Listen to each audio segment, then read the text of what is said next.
Hello friend, সবাই কেমন আছেন? আশা করছি সবাই ভালো আছেন। আর এদিকে দেখুন, আপনাদের সাথে আবার নতুন ভিডিও নিয়ে চলে এসেছি। ভিডিওর সঙ্গে থাকুন, দেখতে থাকুন, আর আশা করছি সবাইকে ভালো লাগবে। তো আমি আজকে আপনাদের সাথে আমাদের বাড়ির ভিডিও শেয়ার করছি।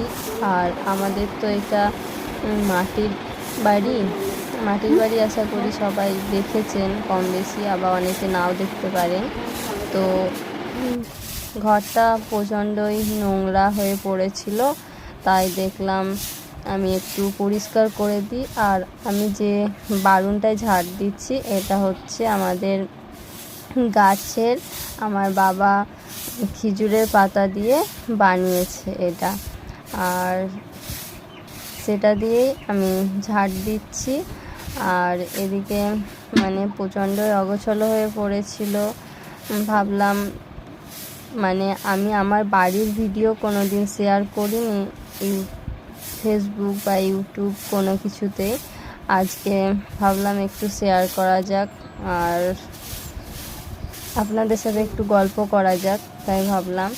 তো দেখুন, আমি রান্নাশালাটা ঝাড় দিয়ে চলে এসেছি। ঝাড় দিয়ে চলে আসার পরে সিঁড়িটাও ঝাড় দিয়ে নিলাম। আমাদের 3তলা বাড়ি, তাই 2তলা সিঁড়িটাকেও আমি ভালোভাবে ঝাড় দিয়ে নিচ্ছি। কারণ আমাদের এখানে ছাগল ছিল, ছাগলে আমাদের মাটিগুলো খুঁড়ে খুঁড়ে তুলেছে। আর আমার একটা ছোট বোন ছিল, ছোট বোনও বদমাশি করে মাটিগুলোকে খুঁড়ে খুঁড়ে তুলেছে।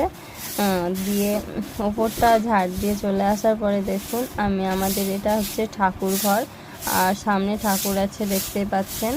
ঠাকুর ঘরটাকেও আমি এর সাথে সাথে ঝাড় দিয়ে নিচ্ছি।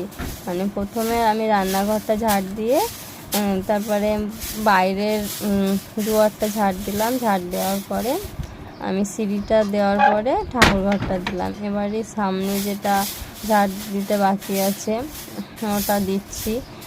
তো এর সাথে সাথে আমাদের একটা মেশিনও আছে দেখতে পাচ্ছেন। আর এদিকে আমার ঠাকুর বাবা অসুস্থ বলতে জ্বর হয়েছে। আর কালকে তো ভোট ছিল, ভোট দিতে গেছিলো। এপাড়া ওপাড়া আমাদের ভোটের ইটা দিয়ে 2বার যাওয়া আসা করেছে। আর অনেকটাই তো বয়স্ক হয়ে গেছে, সেরকম চলাফেরা করতে পারে না, তাই 2বার যাওয়া আসা করেছে, দিয়ে অসুস্থ হয়ে পড়ে গেছে, শুয়েছিল।